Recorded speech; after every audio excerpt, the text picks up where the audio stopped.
I want to seduce whatever this monster is.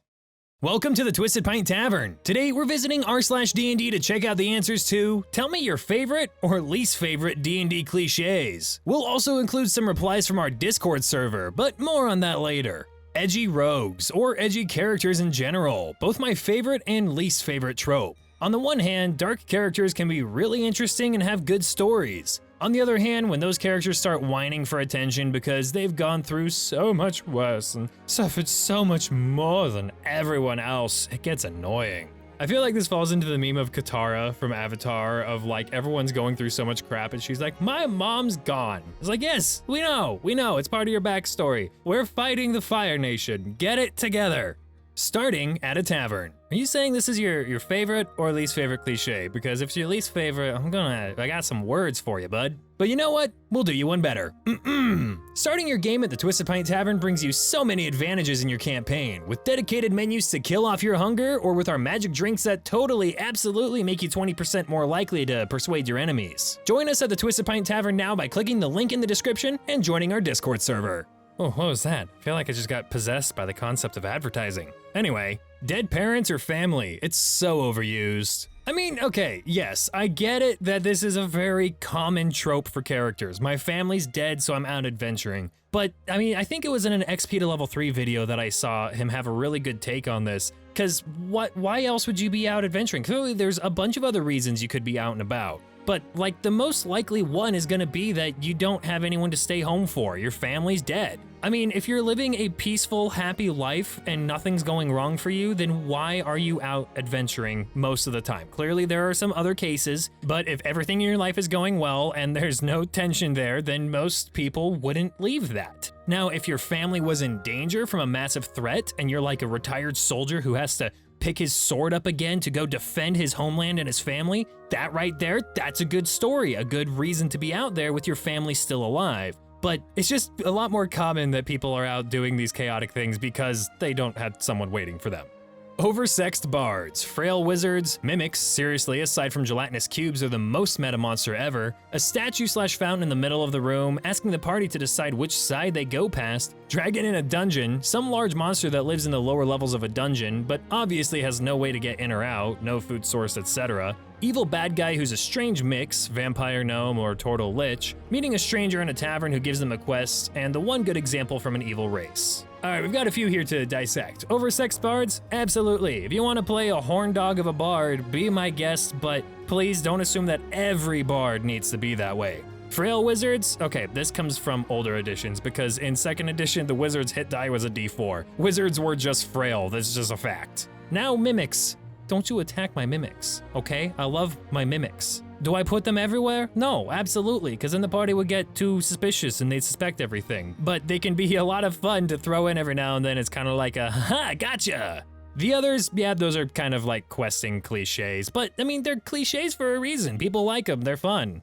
The tavern owner is a retired high-level adventurer. The beggar is a high-level wizard in disguise. The sex workers at the brothel are succubi. The arrival of the party was prophesized, and they are the chosen warriors of light, justice, and good, and are the only ones who can vanquish the evil that is growing and threatens to engulf all the land and cast it into an eternal darkness. The maidens of the town are being kidnapped, and the clues will lead to a cult that is trying to bring back an evil dead god. A traveling merchant is being attacked on the road, and after being saved, gifts the party with a deck of many things. Okay, so tavern owners being retired adventurers actually makes a lot of sense because so many D&D players say like their character's motivation when they retire is actually to like open up a tavern or something. It could partially probably because of the cliche, but that does make some sense. The others, if overused, then yeah, absolutely, they're just not as fun. But if used sparingly, I mean, they're, again, cliches for a reason. On the traveling merchant giving you a deck of many things, though, that's not a merchant. That's just a fae. The deck of many things is your punishment, your curse. You've been tricked, you've been had. Don't pull from the deck. The favorite NPC turns out to be the BBEG. Yeah, no, I don't really got much on this one. This one happens a lot. I get it, I totally get the shock factor, and if people don't play a ton of D&D and this is like their first or second game, then it's gonna have a lot of mileage, but if you've played a lot of D&D and you use this for like almost all of your campaigns, then it's gonna turn out to be pretty repetitive. Slight spoilers on this next one, by the way, for Curse of Strahd, just slight. I'd have to say the best use of a cliche I ran into was in the Curse of Strahd campaign, and we were in the Death House. It was my first time playing as a player in a long time. I check almost all of the doors of the house and every container to see if it was a mimic, because I assumed everything was a mimic. But when I went downstairs, I said to my DM, you know what, this is the one door I'm not gonna check to see if it's a mimic. And I opened it.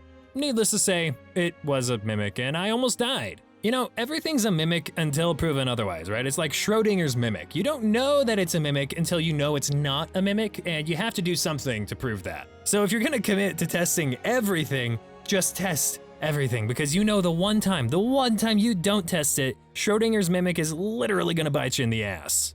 I would have to say the worst cliche would be, you've brought the boss down to his knees, and just before you manage to kill them, they disappear, and then in a new, more powerful looking form, they appear in front of you again. And then this reply, the second stage with multiple health bars, the worst second stage. It's one of those things that works good in video games, but it doesn't translate as well to D&D or other RPGs. You can do it for sure, but it's harder to pull off without it just feeling like, well, everything we just did was wasted because he had a second run. I think the better way to do it, instead of having them run him all the way down and then he heals all the way up and he has a second stage, give him his second stage at like half hit points. And you can achieve the same thing even if you boost his hit points to make it to where it's effectively a second health bar. But that way they know, okay, we've done enough damage that we've really pissed him off now, and that's why he's strong. This is a little besides the point, but I'm fucking dying right now. Reading a Reddit thread from years ago about good D&D cliches, and most of the replies are pretty short. And then there's this whole essay on why Tieflings are actually great and the most versatile race, and having a Tiefling Warlock in your party is the best thing ever, and you should stop complaining about it. As a Tiefling main, I gotta say,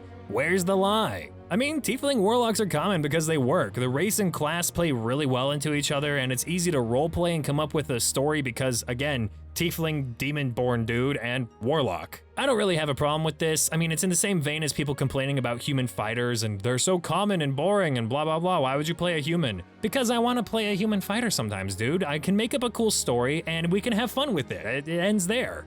I think the worst D&D cliche is that all D&D players are fat, single, unemployed guys who live with their parents. Having been a D&D player for roughly 35 years now, since 2nd edition, I can honestly say that only slightly more than half of my fellow players fit that stereotype. Yeah, it's definitely an unfair stereotype because while there are people that fit that description that play the game, there's a lot of people who don't fit that description. And if you do fit that description and you play the game, then why is that a problem? You're having fun playing a game. I mean, I don't think we need to gatekeep fun games from people based off of their appearance. Besides, out of all the people that I play D&D with IRL, none of us fit these descriptions, so.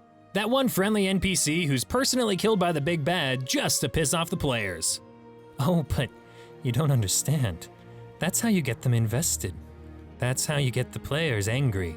Because everyone knows, when the players get angry, that's when the fun begins. But actually, this kind of falls into the other plot cliches. If you do it here and there, then fine, but if you do it too much, it loses its impact. I cast Fireball! But we're in a wooden tavern full of distilled alcohol. I said I cast Fireball! The Fireball meme is so common, and it's because Fireball is a broken spell. Like the D&D creators admitted it, they made Fireball more powerful than it should have been because they knew people liked the spell. But that being said, there's more people I find that enjoy other spells and enjoy playing casters with different casting repertoires than just Fireball. But clearly there's enough Fireball chads out there to make it a meme, so I guess, yeah.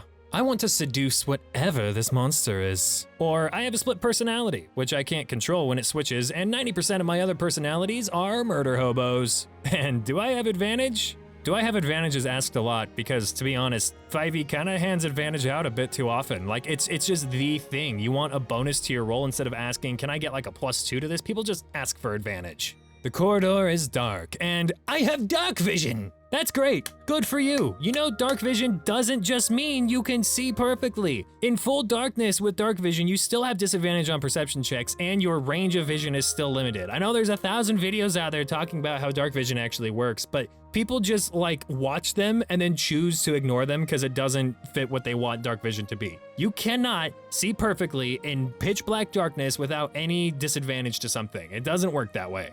I think one of the biggest cliches and also biggest misunderstandings from D&D is actually in the name, Dungeons and Dragons. In older editions, there was a lot more focus on, well, the dungeons and the dragons, but in so many newer modules and a lot of homebrew games, there are few dungeons and sometimes zero dragons. Now, don't get me wrong, some of the best fun you can have in D&D is from dungeon delving and fighting giant lizards, but your game can take so many different forms aside from the dark caves and kaiju fights. But anyway, that's where we're gonna wrap up today's video. Thank you guys so much for watching, and if you enjoyed, please make sure to leave a like and subscribe if you've not done so already. Let me know in the comments or in the Discord server what your favorite or least favorite D&D cliches are, and we might be able to make a part 2 out of this. There's a lot of D&D cliches out there, and again, some of them are cliches for a reason, and some of them are just memed to high hell. So again, let me know in the comments what you thought, and I'll see you guys in the next video. I don't know what everyone has against starting your game in a tavern. Taverns are cool. Taverns are cool!